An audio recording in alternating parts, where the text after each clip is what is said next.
Hello and welcome to episode 43 of On My Studio Table. It's been a really grey day today and it's been raining, but the sun has come out, so I had to actually partially close the blind so that it wouldn't make me just disappear into a light well. Today I'm going to talk to you about metamorphosis.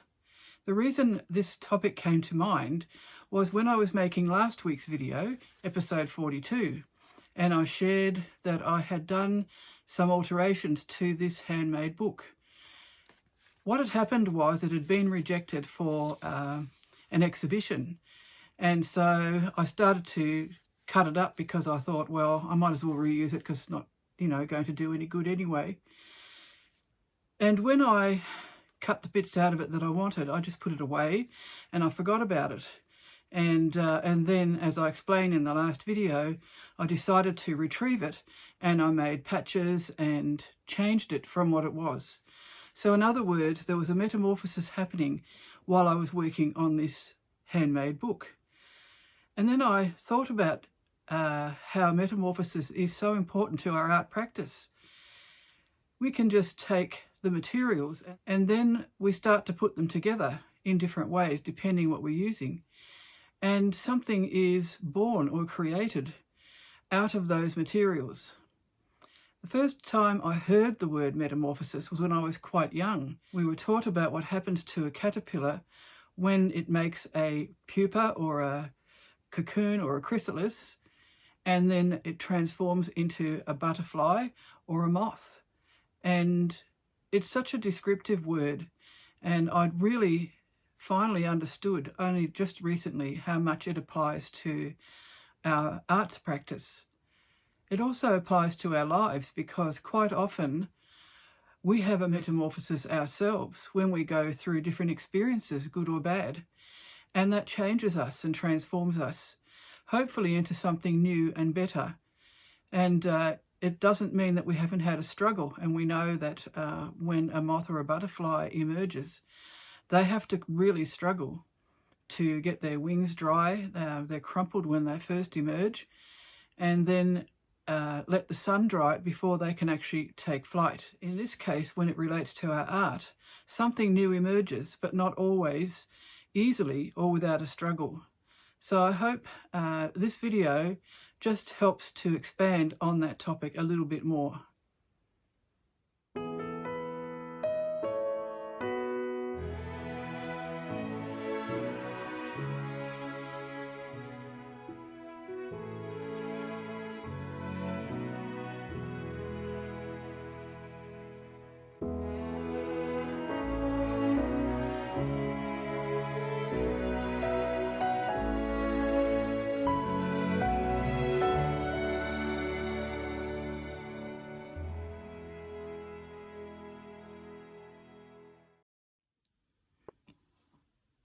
I'm just putting in the last few stitches on the spine decoration of my journal for the circle project with Lisbeth Degn.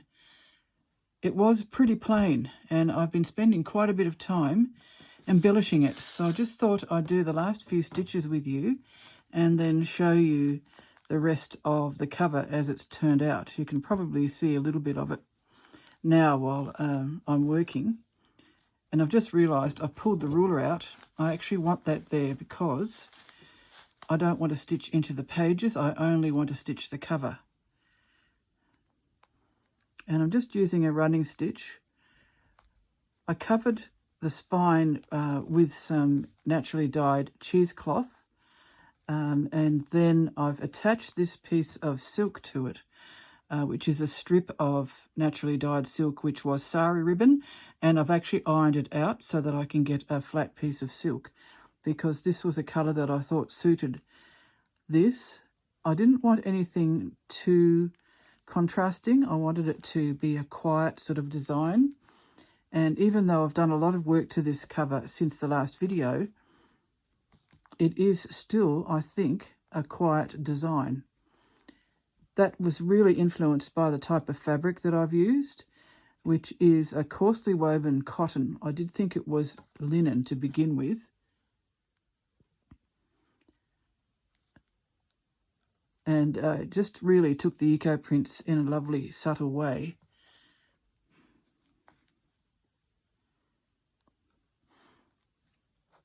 You can put anything underneath if you're trying to protect a layer that's beneath where you're sewing. This metal ruler was handy, so that's what I used. And I think I'm finished that stitching now, so I'll just end it off and then I'll show you the full result. As you can see, this has changed quite dramatically since the last video. When you saw it last, I had dropped a piece of silk strip onto the cover over the top of this cheesecloth spine cover that I've put on. And I knew I wanted to stitch it, but I wasn't quite sure how I was going to stitch it. So I only did a running stitch up the middle to make the folds and so on stay in place. And I mostly allowed the folds to fall where they wished. It was a bit creased because it had been in my basket with other bits and pieces. And rather than iron it, I thought I would work with the folds in the fabric. Once I'd stitched it down, I then stitched the sari ribbon onto it, just with a few stitches on the back, and I was going to embellish it with something. And I also had a piece of this silk protruding into the cover under the sari ribbon here, and I wanted to embellish it with something. So we'll start with the spine. I tried a few different things, but what I ended up with was 3 buttons, very plain buttons, slightly overlapping, and just stitched down with some embroidery thread. And that covered up where I'd stitched the sari ribbon onto the spine. When I wanted to embellish this part, I really wasn't sure what to do. And I had these little crochet medallions, which were in a bag of scraps that someone gave me, and I was saving them for my coverlet project, but they just seemed to be right for this cover. So I decided that I would give up the idea of putting them onto the comfort coverlet, and I'd put them on here instead. And I'm really happy because the colours tone in. It was kind of a tea colour. That's how it was when I got it, probably from age, I think. And then I used a lovely variegated silk thread to attach them with chain stitches with little legs on them. The key I had already stitched down, so I left that as it was.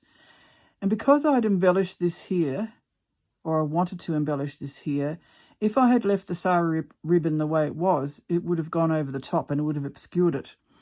I also had it so it wrapped around the book again, but then it would have covered the buttons.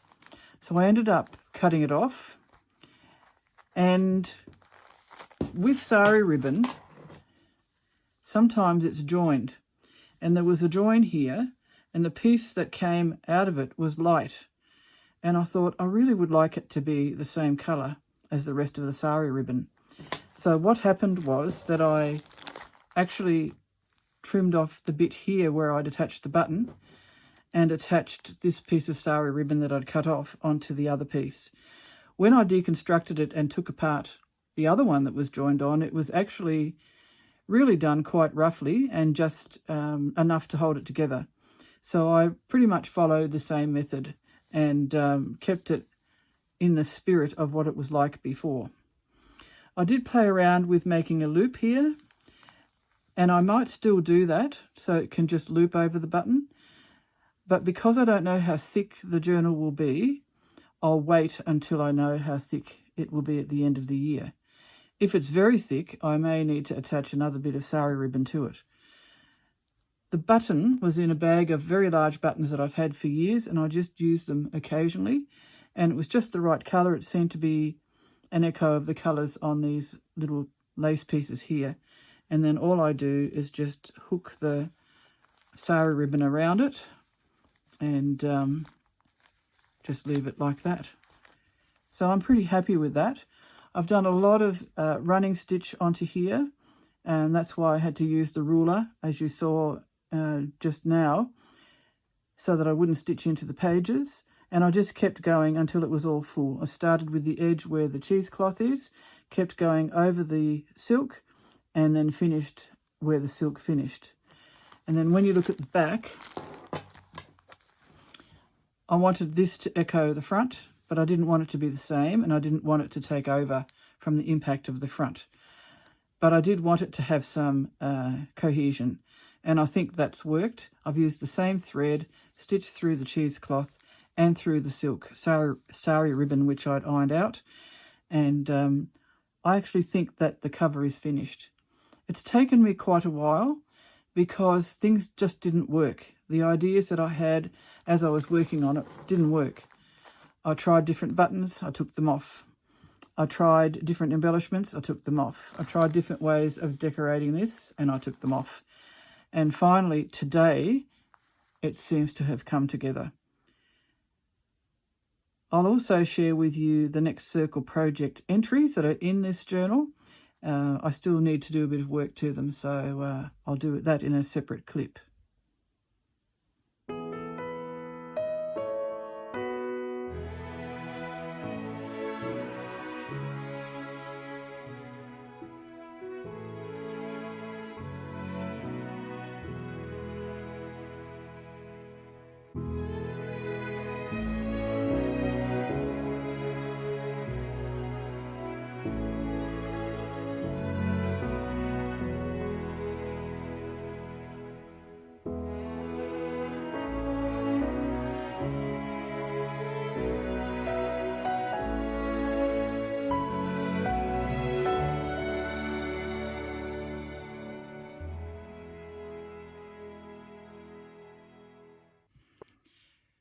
The next thing I need to share with you is the 2 pages that I hadn't caught up with in the circle project. So I'll just open the journal and find the page. I actually was a little bit behind, as I mentioned, and it's nice to catch up, and I do enjoy these exercises. They sort of stretch you a little bit because you do things that you might not otherwise do. I have still tried to keep my character in it, I guess you could say, by using naturally dyed fabrics, and I think it really works. And even though these are very different in their colour range, they seem to go together because the colours are quite subtle. This one, we were asked to join 2 pieces together, one dark and one light.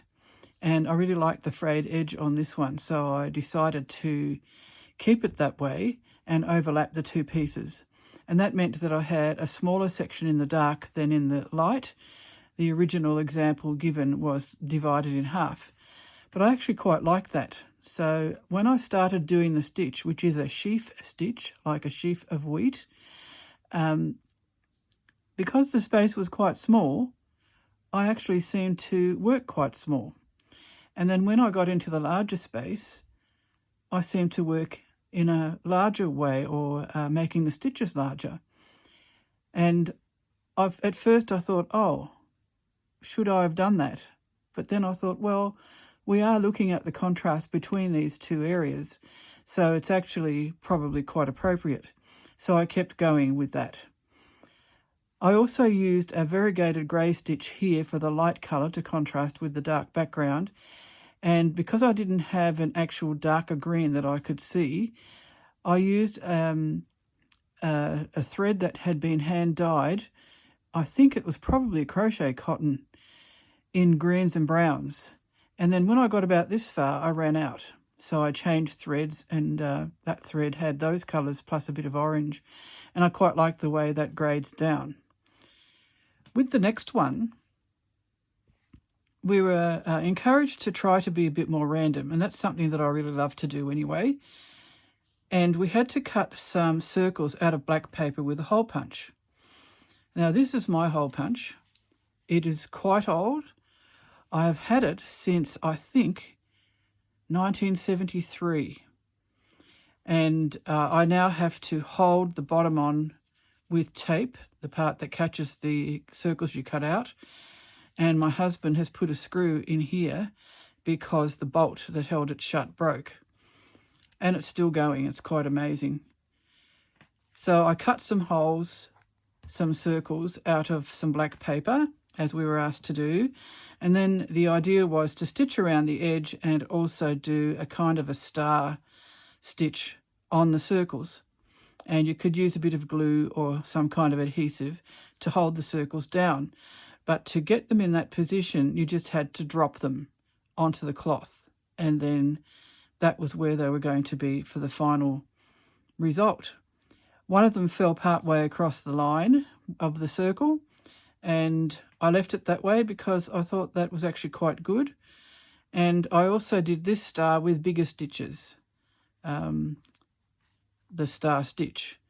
So I quite like the effect of that. Because this area is a little bit empty, it adds interest to that area. And then instead of doing the outline in black, I did it in the same variegated grey that I used in this part of the previous week. This fabric here, I should say, wasn't dyed. That was a piece of pillowcase that I cut up, and I kept the good bits because it was quite worn, and it is quite a natural colour, so I really like that effect. And then again, I've got my vintage dictionary pages and tea bag papers behind, and they've all been machine stitched down. I've been realising over the past week how much, as an artist, I work with change. So we're using certain materials, but we change them. And that's why the word metamorphosis came up, because some of these things are not now being used for what they were made originally. For example, the tea bags were made to make a drink, but because I've saved the paper, it's now metamorphized into an art material.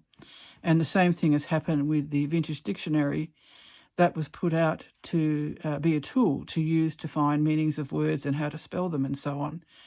Now it's providing a background to the pages in this book.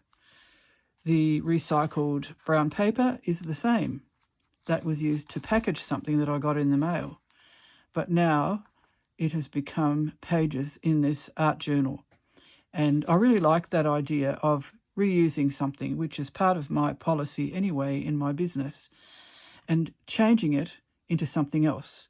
So it's another demonstration of metamorphosis, and I think most of us as artists do that in some way, which is really an interesting thought, I think.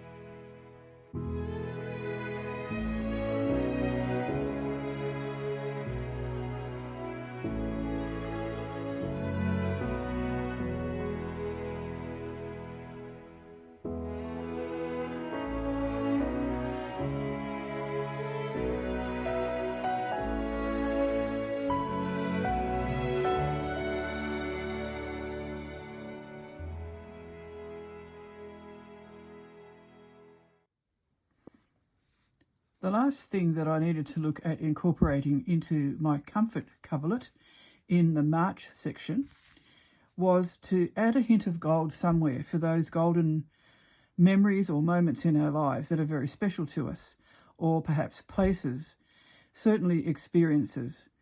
And I thought about it for a while, and I thought, what do I have that's gold?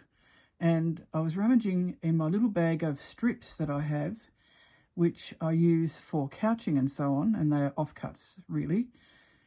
And I found this gold ribbon. This is a leftover ribbon from unwrapping presents last Christmas. And the ribbon had a bright gold edging on it. So it was laid like this, I should say the other way. The glittery edge, I think, was on the outside, possibly. And that was a bit too glitzy for the colours that I've got here. So I cut them off, and I will save those. They'll be used for something else.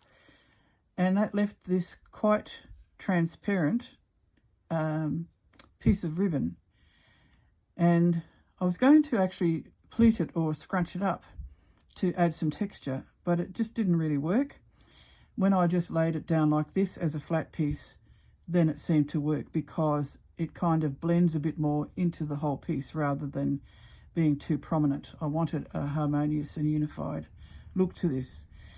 And the gold actually has a hint of the colour in this silk noil that I used, so I like the way that coordinated as well, and the little lace medallion. And then I used fly stitch, just meandering up and down this, and it just made me think of a path. And, you know, when we have really dark times in our lives, it's hard sometimes to find a way through it, and I put this down to represent a path of light, because the light will show us the way to go. For me, it's to do with my faith, but it can be also to do with circumstances, with other people helping us through that time, something that we read that is helpful when we're going through difficult stages in our lives. But that light does come. Sometimes it's hard to see, sometimes it takes a while. So that's why I put that in there.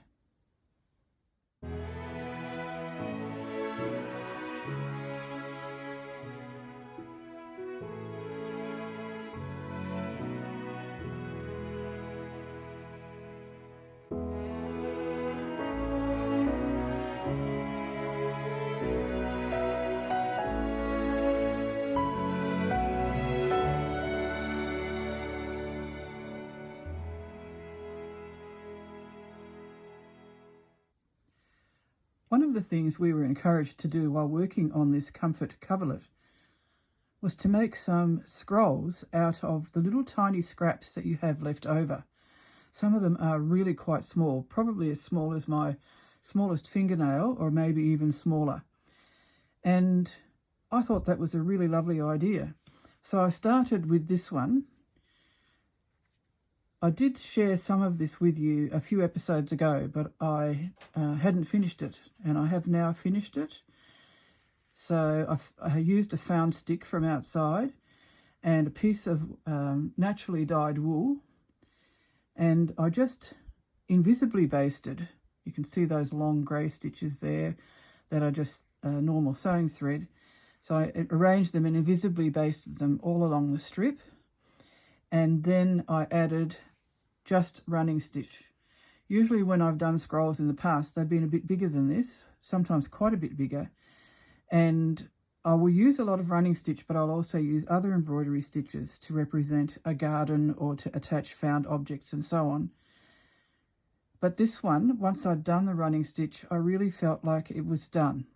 It really seemed to be complete. And there's a mixture of my naturally dyed fabrics on the background and the Tasmanian designed fabrics that I've used in the comfort coverlet as well. And they're all offcuts and trimmings from that.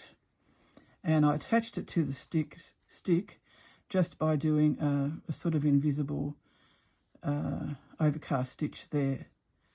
And I really like how it turned out, and I like the combinations of colours as well. And I guess because I've used these colours in the comfort coverlet and they seem to be coordinated, it worked on the scroll too. And I've just used a piece of eco-dyed recycled t-shirt yarn, which was around a bundle when I did some eco-printing, as the closure for this. The next scroll, I wanted to have a different look. So because I had strips left over from the log cabin section, I went through what I had left and joined a few pieces together. This pale pinkish beige colour in the background was done with avocado. And then I go on to a piece of grey, which would have had iron in the bundle or in the water, and then another piece of grey. The first two pieces are cotton. This one is viscose. And again, I laid the pieces down and invisibly basted them, which you can just see there, with normal thread, and then laid some pieces on it and did all the background. And rather than running a stitch right through the whole thing, I just used strips of leftover pieces of fabric, pleated them just in a fairly random freeform manner, and did the running stitch through that. Then I couched a piece. This is wool, and not all of those pieces were used in the coverlet, but the colours coordinated. This is a bit of cheesecloth, and I pleated that again and stitched it down.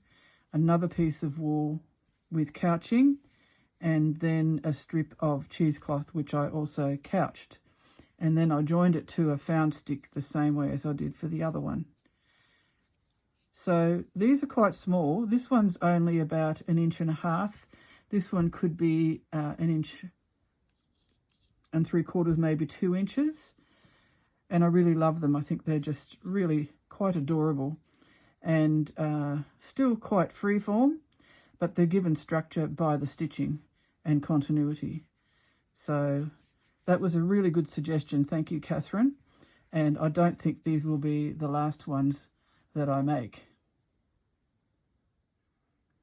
I almost forgot to mention the closure for the second scroll is a piece of twined cloth. This one had a piece of lace and a piece of cotton twined together. The lace I just cut in a very thin strip. And I love the way it frays too. I've just tied a knot in each end, and that goes around the bundle.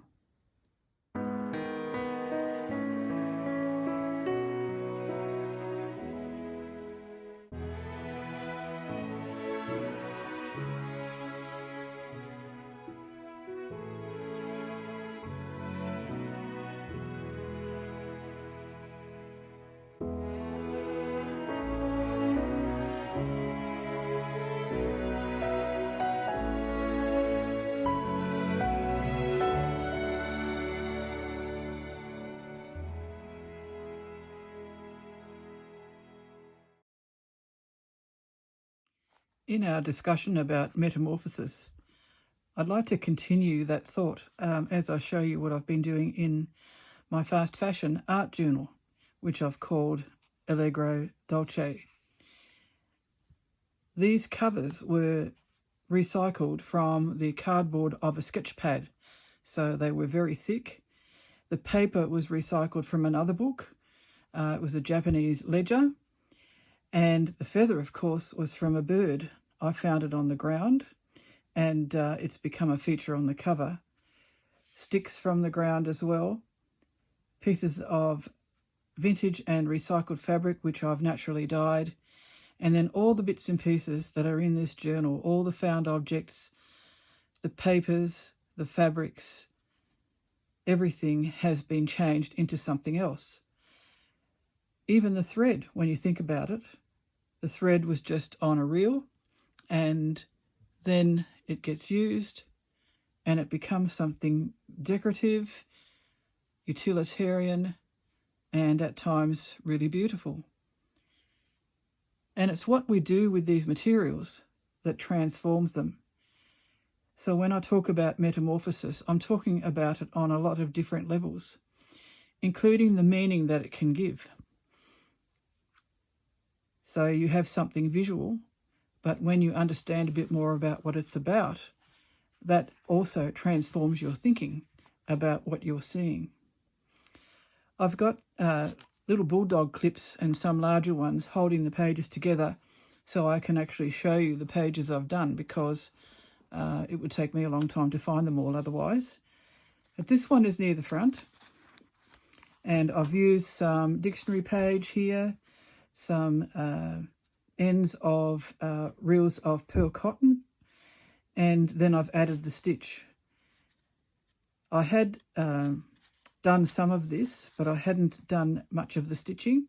Oh, and there's also a bit of used tea bag there.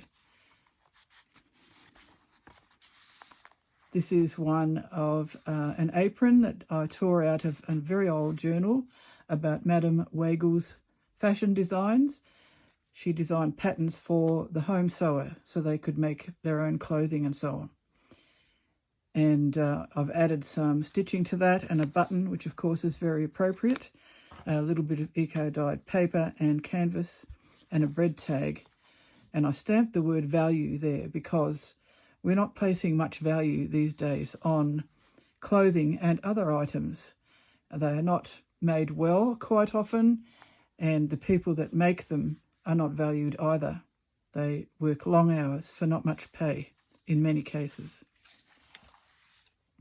When I was rummaging through my naturally dyed scraps, I found this cut-out bird, which I'd used in a journal years ago, and I had a few left.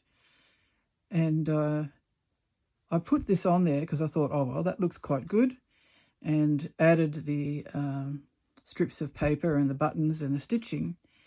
And then I thought, well, what is this page about, really? Has it got a connection to the theme of fast fashion? And I realised it was about voice. A bird has a beautiful voice, and we listen to it singing and we enjoy it.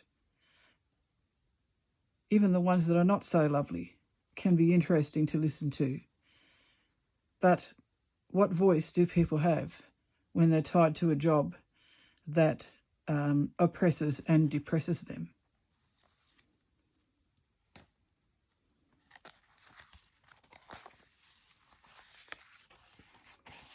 This was one part of the cover of Madame Weigel's journal. I think it's from the late 1800s.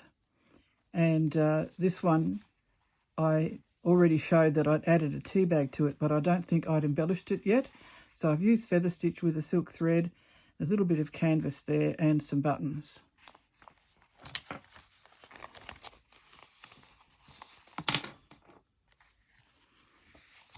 Here I've got several pages that I worked on. There's a piece of cheesecloth there which I tore, and that caused it to pull threads and draw into folds, and I thought I'll just leave it like that, and I stitched it down as it was. Another tea bag, a bit of eco-printed paper, and a recycled paper clip, and practice, which I think I talked about as a double meaning in my last video. An old key with some ribbon and a bread tag. Another feather, and I've put some arrows there and stamped the word end. And that can have several connotations. It can mean completing something, or it may mean being driven to the end. And I think you could interpret this both ways.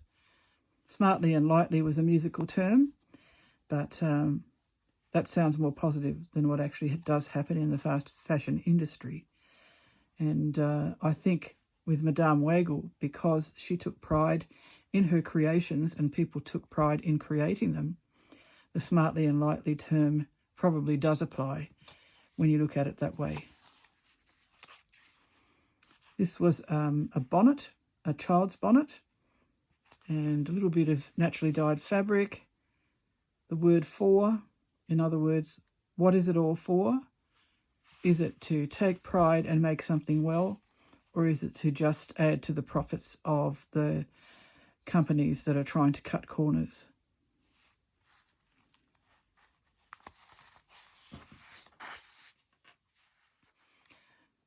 This was the cover of a piano exercise book, or actually the facing page, I think.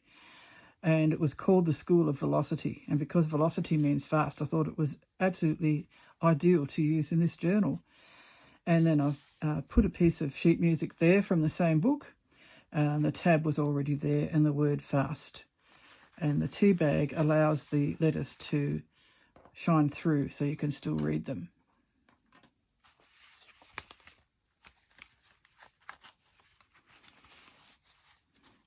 This one I'd partially done, but I've now finished it.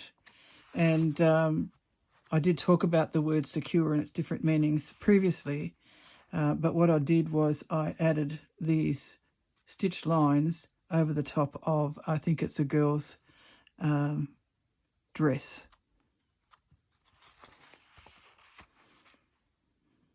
These are ladies and girls' sunbonnets. And they're absolutely beautiful. They're so decorated with lace and frills and so on. And if it was in fashion again, I think we'd feel really good wearing something like that. Probably would anyway, even if it wasn't in fashion.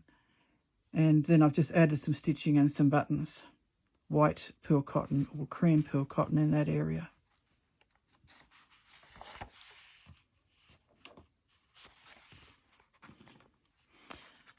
My pages were quite minimalist, and they still are, but I wanted to embellish them a little bit more. This one only had this cross here and a bit of stitching, so I added this piece of torn paper from the fashion journal from the 1800s and then some stitch. But we can still see the rest of the page, which is eco-printed canvas. This is a young lady's nightdress. Looks quite cosy. I don't know that it would suit Australia's climate, maybe in Tasmania in the wintertime. But they were Australian designs and it was part of the fashion of the time. And it does look quite pretty, doesn't it? So I glued those down and added some stitching. This is eco-dyed paper. This is part of some sheet music, and that's part of the journal. And I think that's all I've got to show you. I still have some pages that I haven't stitched or only partially stitched. So I'll keep going in this from time to time.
It's confession time. I have sadly neglected my gratitude journal.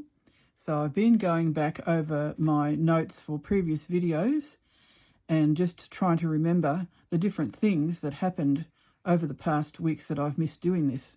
So today I spent a bit of time catching up. I also prepared some of the pages ready for the next ones. And I just wanted to show you one and read it to you because it seems to go with what we're doing on this property. I mentioned in my last video that we're really trying to care for the land, especially since we've had it designated as land for wildlife, but also because things got away from us a little bit while we weren't living here. But now that we're here, it's catching up time, and it's been quite rewarding actually. It's hard work, especially for Ian, but it's been really rewarding to see what he's done. And I'll show you a little bit more after I finish sharing this with you, because they just seem to be related to each other. So this was week 7, and that's quite a while ago, the week starting 18th of February. So that shows you how far behind I was. But I have glued some of the next few weeks into the journal. So I will do some more catching up in the next few days. So this says, we often have visits from wildlife, sometimes right up to the house. We love that. This means we have a dilemma, to fence or not to fence. We are looking at putting up an electric mesh fence around the orchard, but we think that might be it. I have cages on my pot plants to prevent them from getting eaten. The wild animals seem to be developing gourmet tastes. So rather than keeping them out, we like the idea of no fences, so they can run free as they did before. The previous owner had erected the now fallen fences. We also love the uninterrupted views. So grateful for our beautiful surroundings.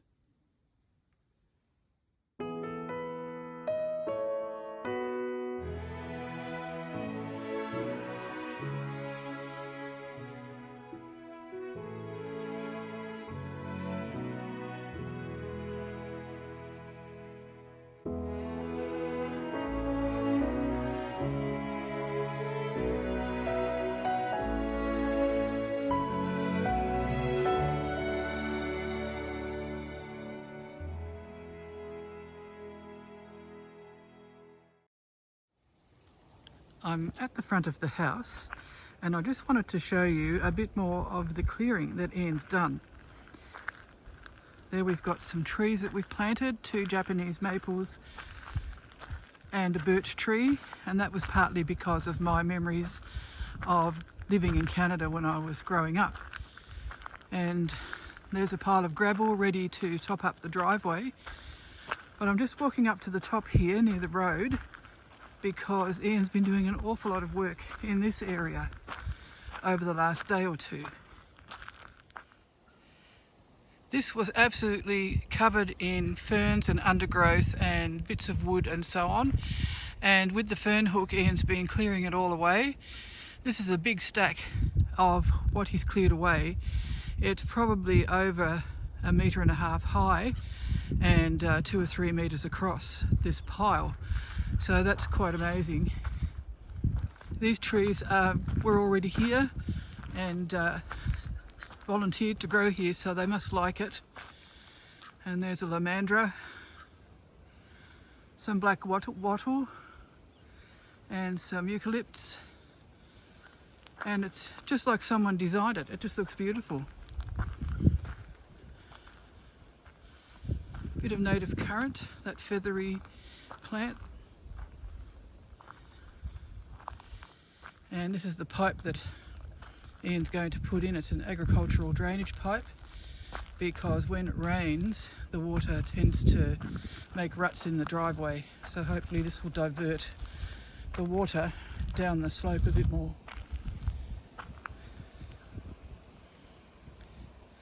One of the problems we had when we were driving out onto the road was to be able to see if any traffic was coming from this direction, and now we've got a good view and they also have a good view of us.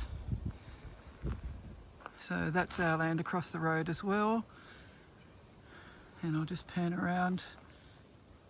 You can see the roof of our big shed on the hill through the trees there, and then we come back to this what looks like a landscaped area, but it's actually nature's landscape. And it's our garage, and then back towards the house.